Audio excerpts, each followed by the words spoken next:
5,000ದಿಂದ 40,000 ಕೋಟಿ. ತುಂಬಾ ಇನ್ಸ್ಪೈರಿಂಗ್ ಆದಂಥ ಸ್ಟೋರಿ ಇರೋದು.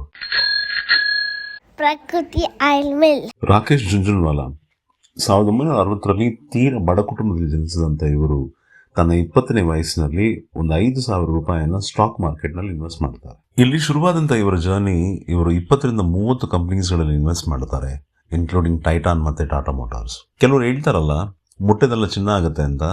ಹಾಗೆ ರಾಕೇಶ್ ಜುಂಜುನ್ವಾಲಾ ಇನ್ವೆಸ್ಟ್ ಮಾಡಿದಂತಹ ಎಲ್ಲ ಕಂಪ್ನಿಗಳು ತುಂಬ ಚೆನ್ನಾಗಿ ಪರ್ಫಾರ್ಮ್ ಮಾಡುತ್ತೆ, ಒಳ್ಳೆ ರಿಟರ್ನ್ಸನ್ನು ಕೊಡುತ್ತೆ.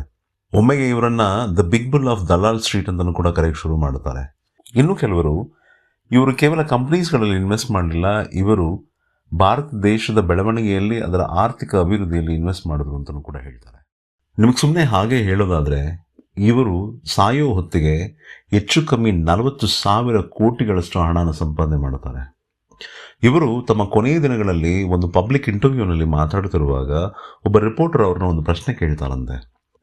ಸರ್, ನಿಮ್ಮ ಬೆಸ್ಟ್ ಇನ್ವೆಸ್ಟ್ಮೆಂಟ್ಗಳು ನಮಗೆ ಗೊತ್ತಿದೆ, ನಿಮ್ಮ ವರ್ಸ್ಟ್ ಇನ್ವೆಸ್ಟ್ಮೆಂಟ್ ಯಾವುದು ಅಂತ. ಅದಕ್ಕೆ ತುಂಬ ಪ್ರಾಮಾಣಿಕವಾಗಿ ಒಂದು ಉತ್ತರವನ್ನು ನೀಡ್ತಾರೆ. My worst investment till now is my health. ಅಂದರೆ ಇಲ್ಲಿಯವರೆಗೆ ನನ್ನ ಕೆಟ್ಟ ಹೂಡಿಕೆ ಅನ್ನೋದು ನನ್ನ ಆರೋಗ್ಯದ ಮೇಲೆ. ಅಂದರೆ ನಾನು ನನ್ನ ಆರೋಗ್ಯವನ್ನು ಸರಿಯಾಗಿ ನೋಡಿಕೊಳ್ಳಿಲ್ಲ, ಅದಕ್ಕೆ ಬೇಕಾದ ಸಮಯವನ್ನು ನಾನು ಇನ್ವೆಸ್ಟ್ ಮಾಡಲಿಲ್ಲ ಅಂತ. ನಾವು ಕೂಡ ಹಣವನ್ನು, ಯಶಸ್ಸನ್ನು ಸಂಪಾದನೆ ಮಾಡಬೇಕು ಅಂತ ದಿನೇ ದಿನೇ ಓಡ್ತಾ ಇದ್ದೀವಿ. ಒಂದು ದಿನ ನಮ್ಮಲ್ಲಿ ಸಾಕು ಅನ್ನೋಷ್ಟು ದುಡ್ಡಿದ್ದು ಇನ್ನು ಬೇಕು ಅನ್ನೋಷ್ಟು ಆರೋಗ್ಯನೂ ಸಮಯನೂ ಇಲ್ಲ ಅಂತಂದರೆ, ಆ ಆರೋಗ್ಯನ ಕಳೆದುಕೊಂಡು ದುಡಿದಂಥ ಹಣ ಯಾವ ಪ್ರಯೋಜನಕ್ಕೆ?